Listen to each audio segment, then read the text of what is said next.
Bueno, Euskal Herrian, zuretzat berezia izango da, Zarauztarra, Gipuzkoatik abiatuko gara, ezer baino lehen zorionak, bikain aritu zarelako Espainiako itzulian. Eskerrik asko. Bueno, ze asmorekin zatoz itzulia guimen bi 25-era? Ilusio handiak, ez? Iazan, espero elitun zentazioak ditut Espainiko itzulian, posina lortutako emaitzakin bai pertsonalki bai talde bezala noski, eta horrek indarra emategu ez, datorreneako, eta datorrena etxeko lasterketa da.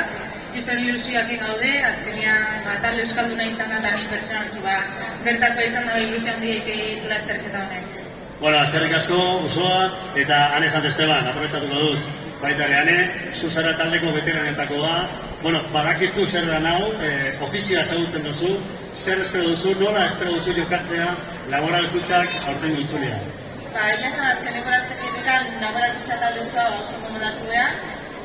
Uso ostelatza Espainiko itzulian oso maila hona eman dut, horrek ere indarra eman digut eta motivazio handia itzulirako.